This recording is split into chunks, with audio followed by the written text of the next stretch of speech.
Magandang hapon po. Nagpasaklolo ang 3 Pilipino sa Cambodia na inalok ng trabaho sa call center pero pilit na pinagtrabaho bilang scammer. Nagtago sila mula sa mga Chinong ng torture at ngayon tumutugi sa kanila. Nakatutok si John Consulta, exclusive. Alam po, mapauwi na po kami ng maayos at safe sa pamilya namin sa Pilipinas. Kasi habang nandito pa rin po kami, hindi po namin alam yung mga pwede pang mangyari. Ipinadala ito sa GMA Integrated News ng 3 Pilipino na nakaranas umano ng pangtotorture ng mga Chinese national sa scam farm sa Cambodia. Ipinakita nila ang kanilang mga sugat at pasa dahil sa hataw ng latigo at pala, mga paso ng sigarilyo at mga tadyak sa ulo at iba't ibang bahagi ng katawan.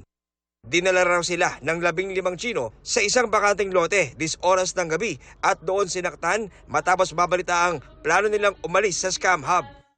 Si alias Ben, bago bugbugin, kinulong daw muna ng 3 araw at hindi pinakain. Takot na takot po ako, sir. Akala ko talaga mamamatay na po kami doon, sir. Si Alice, pinaso raw ng sigarilyo ng mga Chino para gisingin siya matapos mahimatay sa gitna ng pananakit. Pagkatapon po sa akin sa may lupa po na puro bato-bato, ito po yung unang bumagsak. Napaganon po ako tapos may bigla po ulit tumadyak. Saka po nawalan po ako ng malay. Nagising lang po ako, sir, nang may pumasok po sa kamay ko ng sigarilyo. Yung isa po, bakal. Matapos bugbugin, iniwan sila mga Chino, kaya doon lang sila nagkaroon ng pagkakataong tumakas. Nagtatago sila sa isang safe house sa Cambodia at hindi makalabas dahil tinutugi sila ng mga nambugbog na Chino. Napag-alaman pa raw nilang nag-alok ang mga ito ng pabuya sa magtuturo sa kanila. Hindi po namin maisip kung ano ba yung mga pwedeng gawin kasi pinapahanap pa rin po kami ngayon. Sana po matulungan niyo po kami papauwi na. Ang apela ng 3, nakarating na sa NBI na nangakong nakikipag-ugnayan sila sa ibang ahensya at Interpol para masaklolohan sila. Huwag kayong matakot. Gagawin ko agad ng lahat ng paraan para ma-rescue kayo dyan. Para sa GMA Integrated News, John Consulta, nakatutok 24 oras. Sa Abril, sisimula na ng Meralco ang pag-refund sa halos 20 bilyong pisong sobrang nasingil sa mga consumer. Nakatutok si Mav Gonzales. 6,000 piso kada buwan ang karaniwang bill sa kuryente ni na Andrea. Kaya laking pasalamat niya sa nakaambang refund ng Meralco na sisimulan sa Abril. Malaking bagay na ho yun. Sa mga bilihin sa araw-araw, mga pangpalengke tulad ng bigas, mga gulay, ganun. Ayon sa ERC o Energy Regulatory Commission, halos 20 billion pesos ang kabuuang kailangan nilang i-refund sa customers para sa sobrang singil ng distribution charges mula July 2022 hanggang December 2024. Ilabas na po rin naman ng Energy Regulatory Commission yung order po sa Meralco sa pag-refund. Ito nga pong amount na 19.95 billion pesos. Simula po yan ng Abril. Tatagal po ito sa loob ng 36 months or 3 years simula sa Abril po. Normal daw na magkaroon ng sobra o kulang na singil. Merong gap na siguro mga 2 weeks bago po nila mabasa mga metro dahil po hindi in real time, pag kinonsumo mo, babayaran mo. Meron po talagang natural cycle ng over and under na tinatawag. Meron pong ganon. Pero ito pong delay na ito na taon, dapat po hindi nga po ganito katagal.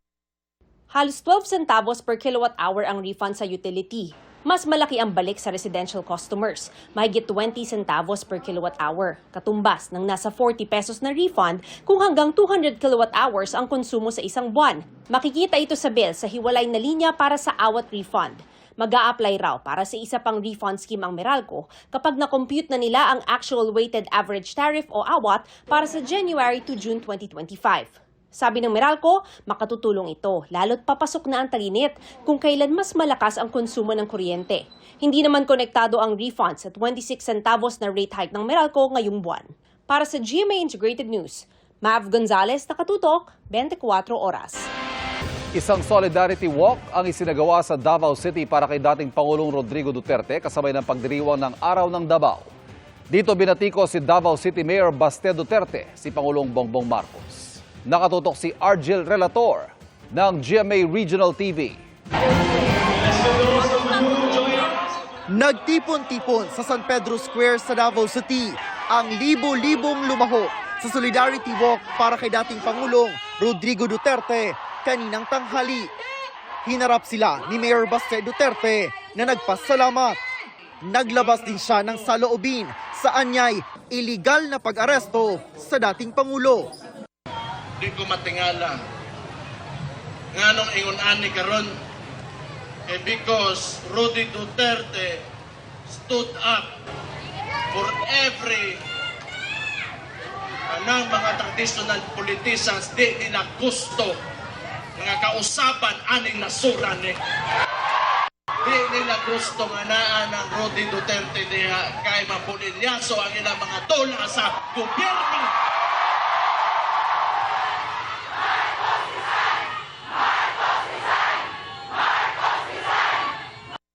Binatikos ng alkalde si Pangulong Bongbong Marcos.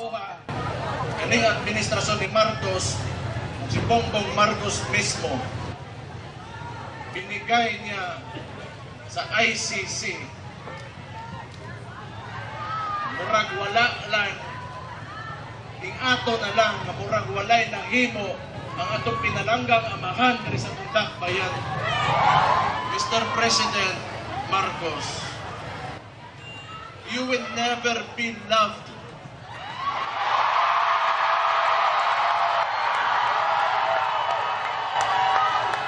Especially to us who are calling out Rudy Duterte's name, you will never be loved.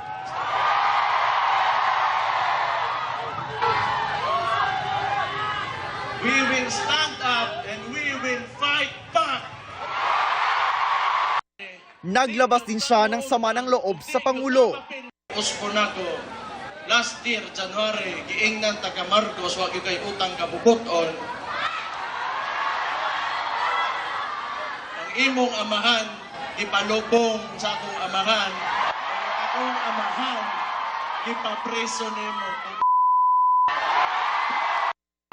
Sa taya ng Davao Police, aabot sa 30,000 ang nakiisa sa Solidarity Walk sa Davao City. Nagkaroon din ng motorcade ang Duterte supporters sa Maynila at Quezon City. Gayon din sa Malolos, Bulacan, maging sa Kalibo, Aklan. Para sa GMA Integrated News, Argel Relator ng GMA Regional TV, nakatutok 24 oras.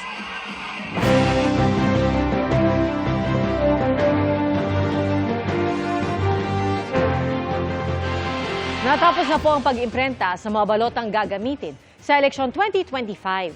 At ang nasa 6 na milyong balotang outdated o hindi na magamit, sinimulan ng sirain ng COMELEC. Nakatutok si JP Soriano.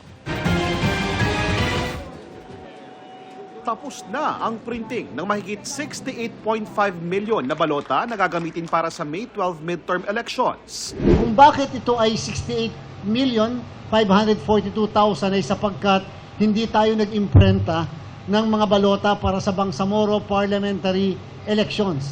Minarapat natin at katulad ng tamang prediksyon ng COMELEC, hindi muna kami nagpa-imprenta sapagkat at that time may posibilidad na ang eleksyon sa Bangsamoro ay maaaring hindi matuloy. Natapos man ang printing ng lahat ng balota, dadaan pa ito sa matinding pagsusuri at verification para matiyak na tama at walang makakalusot na maling detalye. Yan daw ang dahilan kung bakit may mahigit 2 milyong balotang rejected matapos dumaan sa verification process. Pero ayon sa COMELEC, di ito malaking problema at maayos kaagad. Kapag natapos na ang verification process, uumpisahan na ang packing process sa NPO. Ang mga balota kailangang vacuum sealed at nakalagay sa espesyal na kahon bago dalhin sa warehouse sa Santa Rosa, Laguna. Sa ikalawang linggo ng Abril, uumpisahan na ang delivery sa mga balota sa buong bansa. Lahat ng mga delivery trucks may escort na pulis at may monitoring devices. Inumpisahan na rin ng COMELEC ang pagsira sa may 6 na milyong balotang hindi na gagamitin sa eleksyon. Matatanda ang ipinag-utos ng Korte Suprema sa COMELEC na isama nila ang pangalan ng ilang kandidato na nauna na nilang dinisqualify. Dito sa warehouse sa Santa Rosa, Laguna, kinuha ang mga balotang sisirain. At matapos nga makolekta yung mga outdated na balota, isinasakay po sa truck na ito at siya pong ibabiyahe sa isang facility sa Pampanga kung saan tutunawin ang mga balota para hindi na raw po mahalo sa darating na eleksyon 2025. Sabi ng COMELEC, di na sila sisingilin ng NPO sa outdated ballots at ang mga tutunawing balota. Biodegradable kasi yung mga papel natin. Kaya pwedeng gamitin muli yan bilang papel muli na magagamit sa mga susunod na panahon. Para sa GMA Integrated News, JP Soriano, nakatutok 24 oras. Sa iisang barangay, dalawa magkahiwalay na insidente ng pang-hold up at pagtangay ng motorsiklo ang naitala. Nakatutok si Bea Pinlac. Pauwi na ang delivery rider na to sa Barangay Santo Domingo, Quezon City, Sabado ng madaling araw. Maya-maya, kitang may bumubuntot na sa kanya na isa pang motor na may sakay na dalawang lalaki. Ang motor, biglang humarang na, sabay baba ang angkas nito na may nakatutok ng baril sa delivery rider. Napababa ng motor at tanggal ng helmet ang delivery rider. May inabot pa siya sa lalaking may baril bago tuluyang inagaw ang motor niya. Kinuha pati ang wallet niya. Agad silang tumakas pa Del Monte Avenue sakay ng magkahiwalay na motor, kasunod ang isa pang motor, lulan ang isa pa umano nilang kasabwat. Ang biktima, sinubukan pang habulin ang mga tumangay ng motor niya. Pero nang hindi na mahabol, sumakay siya ng tricycle at nagsumbong sa barangay. Sakto naman na nandito yung mga kapulisan natin. So ngayon is under investigation pa yung nangyari. So hindi pa din siya nare-recover until now. Madaling araw din nitong Biyernes, isang motor taxi rider naman ang nabiktima nang may pumara sa kanya sa may G. Araneta Avenue. Sinakay niya, sabi lang is may kukuhanin lang na gamit sa isang street lang din. So malapit lang daw. Sabi niya inikot-ikot daw siya. Hanggang siya itinago siya dyan sa may madilim na part na walang CCTV. Dinala siya sa isang madilim na lugar and then tinutukan siya ng patalim. Then saka siya pinadapa. Tapos saka inagaw yung motor. Tinutugis ang mga suspect at inaalam kung magkaugnay ang dalawang kaso ng motor napping. Sinusubukan pa namin kuhanan ng pahayagang pulisya at mga biktima ng agaw motor. Para sa GMA Integrated News, Bea Pinlac, nakatutok 24 oras.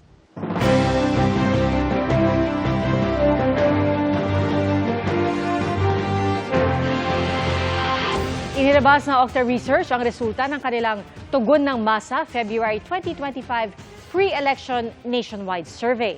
At nakatutok si Darlene Kai. 16 na kandidatong may statistical chance sa manalo batay sa Tugon ng Masa Survey ng Okta Research Group para sa 2025 Senate elections. Yan sina Congressman Erwin Tulfo, Senator Bongo, broadcaster na si Ben Tulfo, Senator Bong Revilla, dating Senador Tito Soto, Makati City Mayor Abby Binay, Senator Lito Lapid, Congresswoman Camille Villar, dating Senador Manny Pacquiao, Senator Pia Cayetano, TV host na si Willie Revillame, Senator Amy Marcos, dating Senador Ping Lacson, dating DILG Secretary Benher Abalos, incumbent Senators Bato de la Rosa at Francis Tolentino. Isinagawa ang survey nationwide noong February 22 hanggang 28, 2025 at may plus-minus 3% na margin of error at 95% confidence level. Ang 1,200 respondents na edad 18 pataas ang tinanong sa pamamagitan ng face-to-face interview kung sino ang iboboto nila bilang senador kung ang eleksyon ay ginawa noong survey period. Ayon sa Okta Research, ito ay isang non-commissioned survey. Para sa GMA Integrated News, Darlene Kai, nakatutok 24 oras. 5 taon nang nakararaan nang ideklara ang unang lockdown sa bansa dahil sa COVID-19 pandemic. Ibinahagi ng ilan nating kababayan ang kanilang hindi raw malilimutang mga karanasan. Nakatutok si Nico Wahe.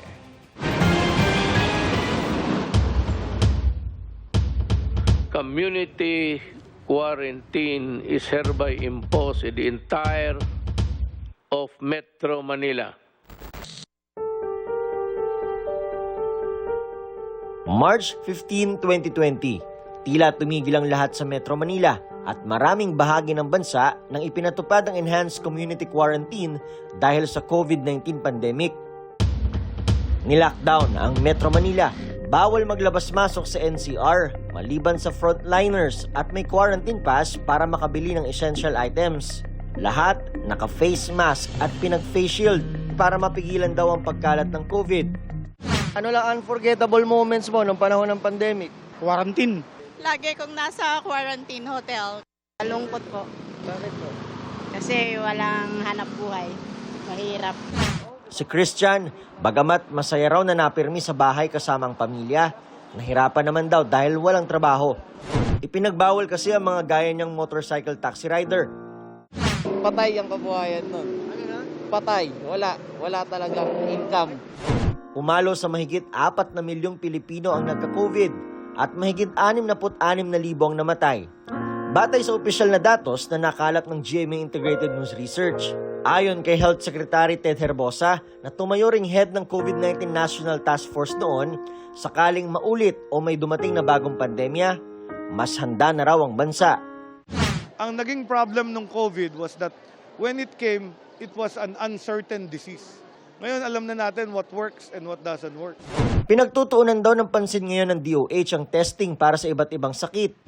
I'm getting more budget in healthcare. Mas madali manghingi ng pera, ng funding para sa bagong specialty hospital, bagong health center, more salary for nurses.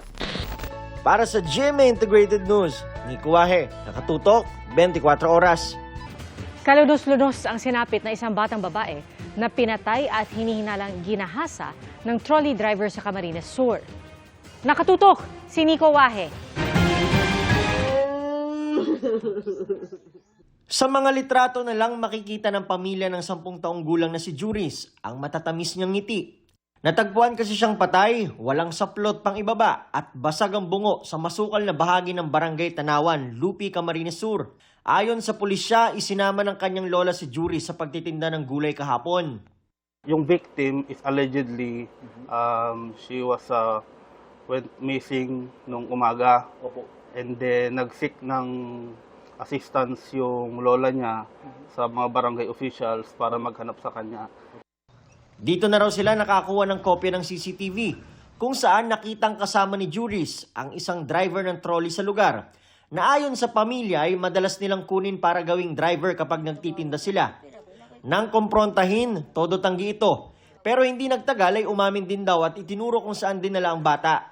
Doon namin na-find out na may dugo yung ulo ng bata na parang pinukpok ng some hard object. And then sinabi naman ng suspect na pinukpok daw niya ito ng bato. Inaalam pa ng pulisya kung pinagsamantalahan ng biktima. Bagamat sasampahan daw nila ang suspect ng reklamong rape with homicide. Wala pang pahayag ang suspect at pamilya ng biktima. Para sa GMA Integrated News, Nico Wahe, nakatutok, 24 oras. Ang Rodrigo Roa Duterte.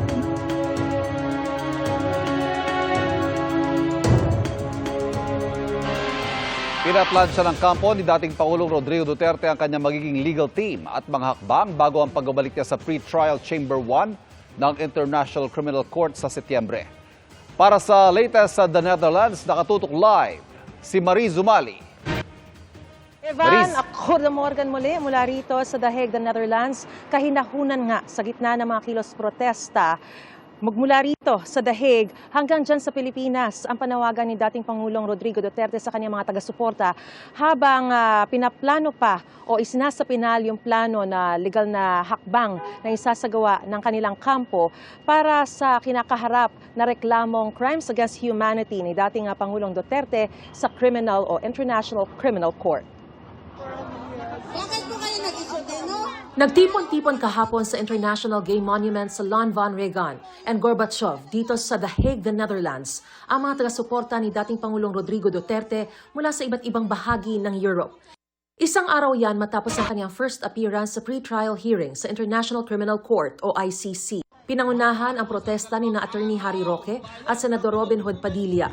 Sa ngayon, tanging si dating Executive Secretary Salvador Medialdea pa lang ang formal na tumatayong abogado ng dating Pangulo. Pero sabi ni Roque, nakausap na niya ang British-Israeli lawyer na si Nicholas Kaufman, na kabilang sa mga isinumitin nilang pangalan sa ICC para maging counsel ni Duterte. Mag-aanunsyo na po ang grupo. No? Bukas po may magpupulong kami. I have confirmed kung sino yung lead counsel. And the only one na na-recognize ang hukuman is Attorney Bingbong Medialdea. Hindi ko alam kasi hanggang ngayon wala pa rin kaming permiso to enter the detention facility. No? But nagkausap kami ni Attorney Hoffman at nag-aantay pa rin kami. Batay sa website ng law firm ni Kaufman, naging prosecutor siya ng International Criminal Tribunal for the former Yugoslavia at International Criminal Court sa The Hague.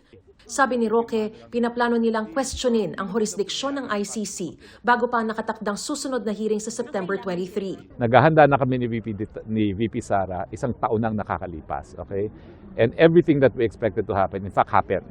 So meron kaming contingency for everything that has happened. Sa September 23, nakatakda ang confirmation of charges hearing para malaman kung may sapat na ebidensya na nagpapakitang may substantial grounds na nagawa ng suspect ang mga akusasyon. Batay sa arrest warrant ng ICC kay Duterte, may reasonable grounds para paniwala ang responsable si Duterte bilang indirect co-perpetrator para sa crimes against humanity si dating Pangulong Duterte.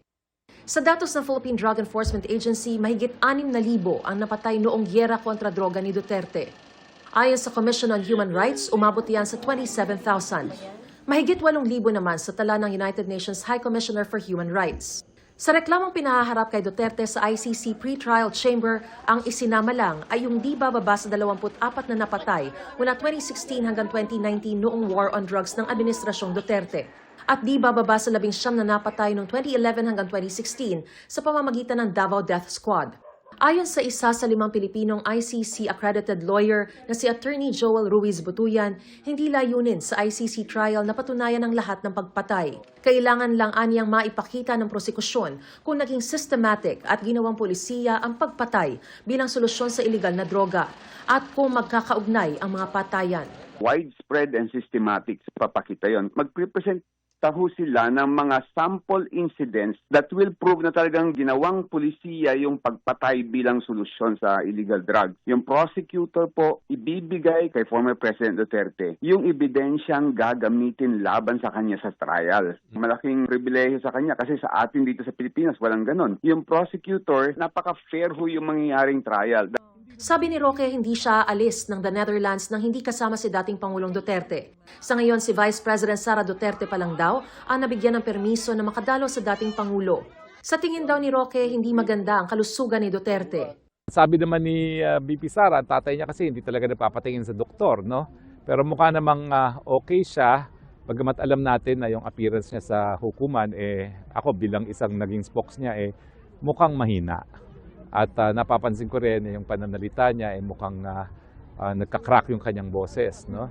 At mukhang hard of hearing din, no? Dahil may ilang mga pagkakataon na pinaulit niya yung tanong.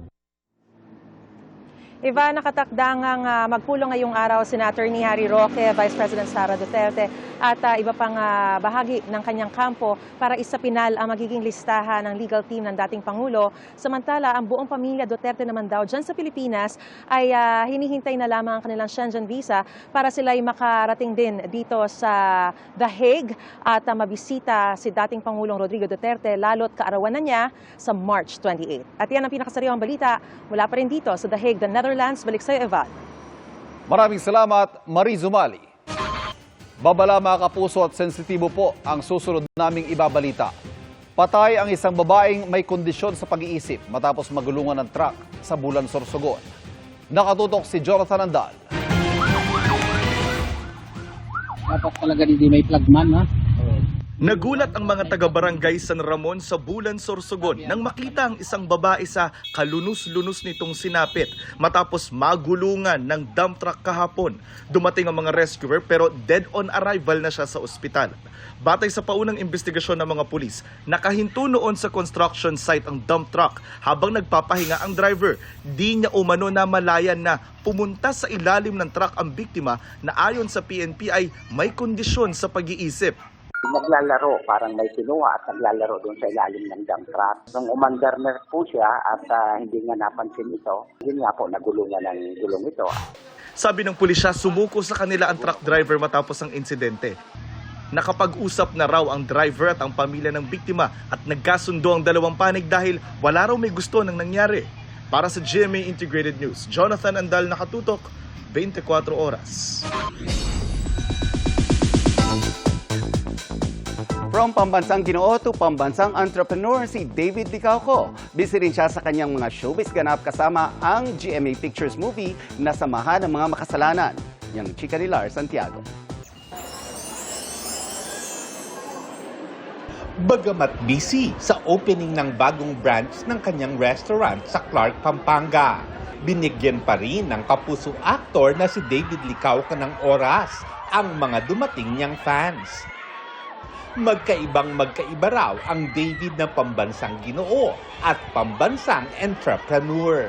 When you're in business, you have to be super creative in a way na for you to get there, you have to be super focused. Obviously, kapag pambansang ginoo ka nga, dapat like, parang you're super friendly, you're super accommodating to everybody. Ganda pa na Santa Cristo, no? Next naman na ipopromote niya ang movie na ang Samahan ng Mga Makasalanan sa ilalim ng GMA Pictures kung saan kasama niya sina Sanya Lopez, Joel Torre, Buboy Villar, Betong Sumaya at iba pang between.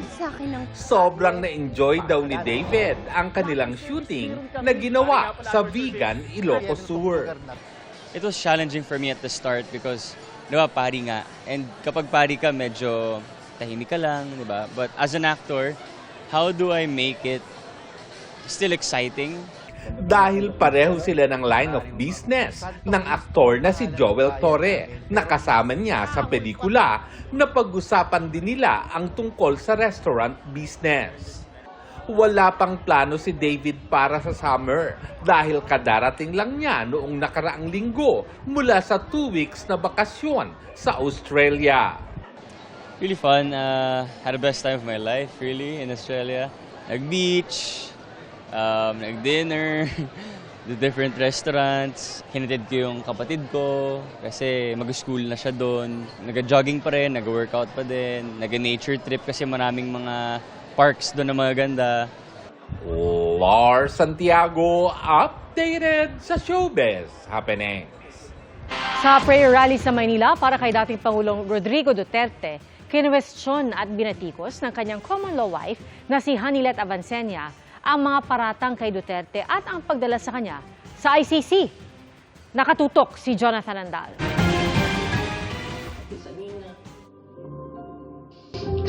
Gusto ko nga ba? Simple lang kayong gustuhan na. Hindi private, miskin ipatay na utangin mo siya dito. Naglabas ng sama ng loob ang common law wife ni dating Pangulong Rodrigo Duterte sa kanyang video message kagabi sa prayer rally ng Duterte supporters sa Liwasang Bonifacio sa Maynila. Maghangyo ko sa inyo. Di tabundang ato di siya bubalik. Maayon tayo nag-inabuso na siya during sa iyang presidency. Wala nag-abuso. Walang awat. Kinwestiyon ni Avancenia ang siyam na akusasyon laban kay Duterte, sabay git na hindi siya kailanman bumaril ng tao. As man ang 9, wala maganin niya magkiti siguro ng 9 na gina-accuse siya. Wala mo na siya ni trigger o pusil, maski isa. Matatandaang sa Quad Committee hearing ng Kamara noong Nobyembre, mismong si Duterte ang umaming may mga pinatay siya. Kayo mismo ba pumatay? Ako? Marami. Mga 6 o 7. So Ewan what? ko kung natuluyan yung hindi ko na follow up sa ospital. Marami akong pinatay na pulis sa Davao na kriminal. Ako mismo ang talagang humirit. May video message din ang bunso ng dating Pangulo na si Veronica Kitty Duterte. May video message din si Davao City Mayor Baste Duterte. Hiling daw niyang makauwi na ang ama sa birthday ng dating Pangulo sa March 28. Nagpadala rin ng video message si Vice President Sara Duterte na nagkwento ng naging pag-uusap nila ng ama sa The Hague. Nasa rally rin si Senator Bongo na di napigilang maiyak. Kakayanin kaya ni Tatay Digong yun? 6 na buwan ang pag-aantay niya. Nanggagalaiti naman si Senator Bato de la Rosa. Naging chief PNP ako! Alam ko ano ang papel ng Interpol sa mundo! Tama! Huwag niyo akong lukuhin! Tama! Commitment sa Interpol! Ikinuwento rin ni Bato na sinubukan niyang pigilang lumipad ang piloto ng eroplano ni Duterte pa Netherlands. Inilahad din niya kung bakit hindi siya kasama sa Hong Kong bago inaresto si Duterte. Merong nag-leak sa akin na informasyon. Hindi pa rin tulog ang Diyos. Nagsabi na, sabihan mo sila na may warrant na si President Duterte at si Bato. Uhulihin sila pagbalik nila dito galing sa Hong Kong. So tinawagan ko si Ace Bingo Vijaldia. Sabi ko, sir, meron ng warrant. Hindi na ko hahabol dyan. Asikasuhin ko na lang yung petition natin dito. Petition for certiorari and prohibition. Pagdating ng araw, nalalabas yung warrant of arrest ko. Uhulihin ako ng PNP. Ito lang masasabi ko sa inyo. Ito lang masasabi ko sa inyo. Lahat ng ginagawa nila ay illegal. Dumalo rin sa pagtitipon ng senatorial candidates ng PDP laban na pinamumunuan ng dating Pangulo. May pagtitipon rin kagabi ang mga Duterte supporter sa General Santos City at parang Maguindanao del Norte. Nagdaos din ng prayer rallies sa iba't ibang lugar sa Cebu at Tagbilaran, Bohol. May pagtitipon din sa Iligan City at sa Coronadal City, South Cotabato, Santiago, Isabela at Tuguegarao, Cagayan. Para sa GMA Integrated News, Jonathan Andal, nakatutok, 24 oras. 57 araw bago eleksyon 2025, patuloy sa pag-iikot ang senatorial candidates. Nakatutok si Dano Tingkungko. Nakipag-usap si Attorney Angelo de Alban sa mga pamilya ng mga may neurodevelopmental disabilities.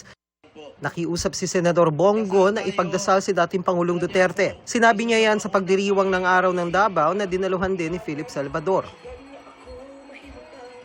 Social Services at Kabuhayan ang tinalakay ni Leody de Guzman sa Cavite. Tinalakay ni Kiko Pangilinan ang kahalagahan ng food security at agrikultura. Si Ariel Querubin iginiit ang pagpapalakas sa maritime defense. Isinusulong ni Benher Abalos ang special housing package para sa mga OFW. Si Bam Aquino ayuda sa maliliit na negosyo kapag mahal ang bilihin ang isinulong. Patuloy naming sinusundan ang kampanya ng mga tumatakbong senador sa eleksyon 2025. Para sa GMA Integrated News, Dano Tingkungko, nakatutok, 24 oras. May Shavos. Kwento pa ni Minho, paborito niya raw ang hot weather ng Pilipinas. Tonight, magpapakilig si Minho sa kanyang solo concert at dapat abangan ang special song sa kanyang encore. Want to know more about bamboos? Perfect dyan ang upcoming 26th Bamboo Training Seminar Learn and Earn from Bamboo Experts sa Sabado, March 22. Tatalakayin ang benefits ng kawayan at mga paraan sa tamang pagpapalaki at pag-ani nito. Learn that and more sa Carolina Bamboo Garden in Antipolo. And that's my chika this weekend. Ako po si Nelson Canlas. Pia, Ivan? Thank you, Nelson. Salamat, Nelson. At yan po ang mga balita ngayong weekend para sa mas malaki misyon at mas malawak na paglilingkod sa bayan. Ako po si Pia Arcangel. Ako po si Ivan Mayrina mula sa GMA Integrated News, ang News Authority ng Pilipino. Nakatuto kami 24 oras.